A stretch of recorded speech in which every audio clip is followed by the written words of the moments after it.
My name's Kara. This is my channel, Darling Vulgarity.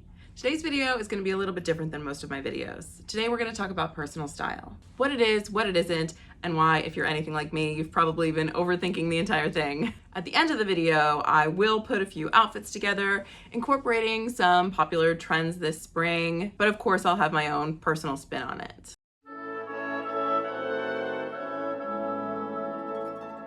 First of all, let's clear something up. If you've watched any of my other videos, you know I love a trend. I love trying new aesthetics. To me, personal style does not mean turning your nose up at the latest trends. But here's the key. I'm not gonna buy an outfit right off the rack. I'm not going to follow a trend straight out of the lookbook. Everything gets filtered through my taste, through my wardrobe, through me. Yes, I love trying the latest thing, especially if it's something weird or something that at first seems totally unusual, like fisherman core or bloomers as pants. But I'm never gonna copy and paste someone else's outfit. I'm always going to remix it in a way that feels like it's mine.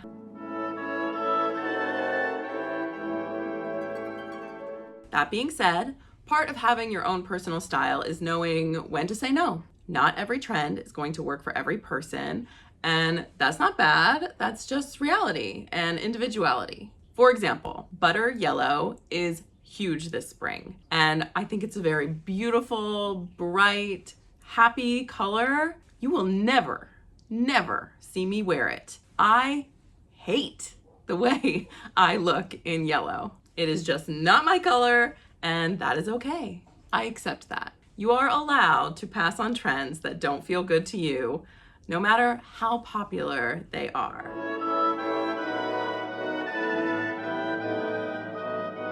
Now let's talk about why finding your style is kind of a misnomer. There are all these quizzes and style guides and Pinterest boards that promise to help you find your personal style or define your aesthetic. And listen, those tools can be really fun. I've done plenty of them. They can help you notice patterns in your taste that maybe you never put into words before. They're kind of like taking a personality test. But here's the truth. They don't help you find a style. You already have a style. They just put a name on it for you. And depending on who is selling it to you, the name might change. But your personal style is already in your closet.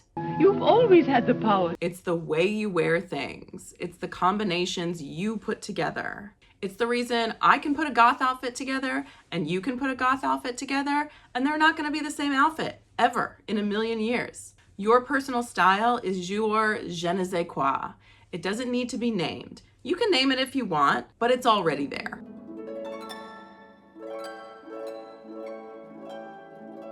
If you've watched any of my other videos, you know I love shopping in my own closet, and I encourage other people to do the same. You don't need to reinvent your wardrobe every season, and you certainly don't need to buy 10 new pieces for every trend.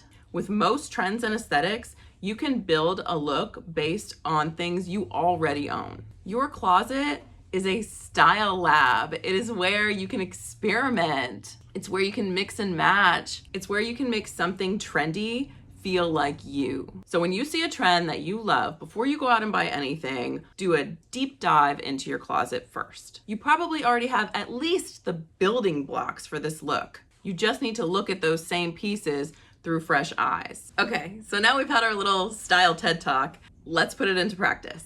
I'm gonna style a few outfits that include some trends for this spring, but they're gonna have my own twist. My colors, my textures, my silhouettes. So you can see exactly what I mean when I say you can love a trend and still make it yours. Let's go.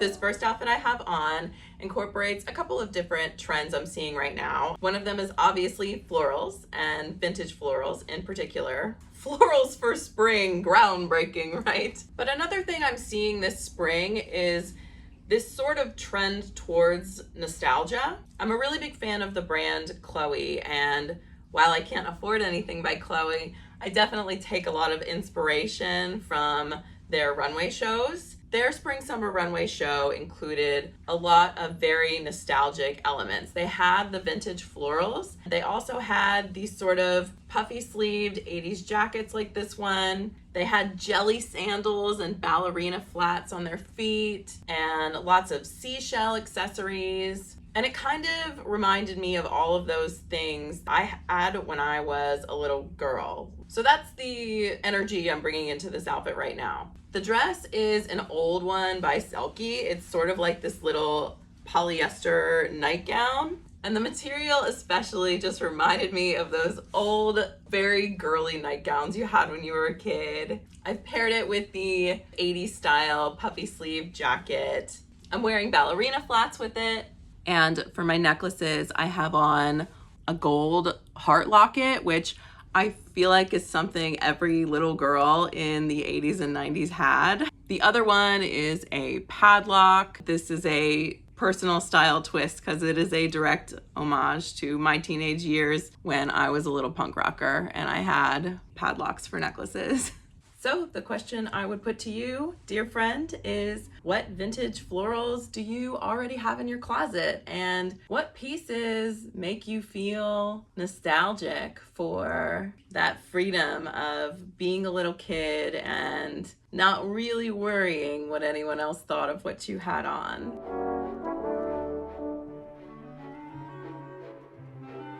The next spring trend that I am totally obsessed with, and I think it leaves lots of room for personal style to be worked in, is White Lotus. White Lotus season 3 was such a cultural phenomenon, and I think everybody had their favorite character when it came to fashion. For my money, you could stay on trend by just picking your favorite character and doing your best to recreate a look you think they would wear. My favorite character was Victoria Ratliff because I am such a Parker Posey fan, and I think after this season, everyone is now a Parker Posey fan too, which I love for her. Whether you want to go with a big, bold print, or if you really liked, the Chelsea and Chloe looks that were more revealing and lots of mesh, or if like me you enjoyed the Ratliff looks, Victoria and Piper, and their kind of preppy Ralph Lauren style. There's just a lot of directions you can take the White Lotus trend and probably come up with an outfit that you might not have worn before, but that puts a smile on your face.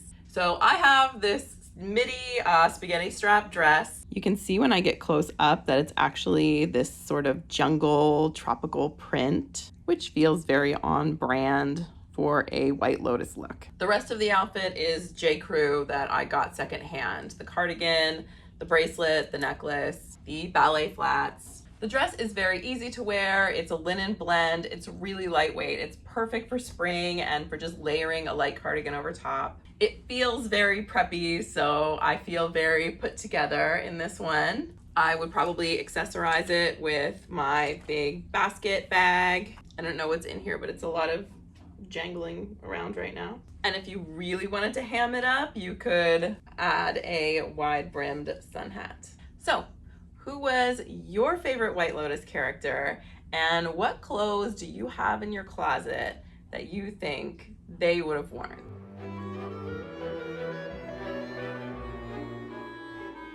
Okay, the last spring summer trend we're going to talk about is so versatile and so fun. I think you're going to have no problem finding things in your closet and putting your own spin. It's the Western look. Particularly Western incorporated into music or festival wear. I think we have Beyonce to thank for this trend in large part because of her Cowboy Carter album, which she is touring on this summer. Coachella just happened and I've been poring over all of the pictures of people's outfits on Instagram, and cowboy boots are huge, cowboy hats, lots of denim. So this is a fun trend and there's just so many things you can do with it. I have this Black Sabbath shirt from People of Leisure, which is a sustainable brand that I definitely recommend. And my cow print skirt from the brand Vixen by Micheline Pitt, which is a brand I've talked about before and a brand I really, really love. They are size inclusive.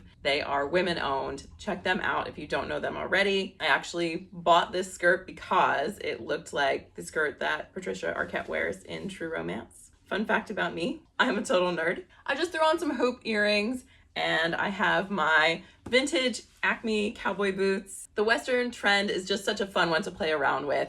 You can go really subtle with it and just pair some cute little cowboy boots with a mini dress, either a white one, a floral one, again, whatever's in your closet. Or you can commit a little bit more and buy yourself a cow print skirt or a cowboy hat. So I'll volley it back to you and ask, if somebody knocked on your door today with tickets to see Beyonce or go to Coachella, what would you wear? And could you incorporate a little bit of Western into it? I hope this video gave you some encouragement to trust your taste, experiment with trends, and remember, you already have style. You don't need permission or a quiz result or a closet full of new stuff to tell you what your style is. Please like this video if you haven't already and subscribe. I have more videos coming. Also, leave me a comment and let me know what spring trends you are trying and what ones you are like, no way. What's your butter yellow? Thanks for watching. See you next time.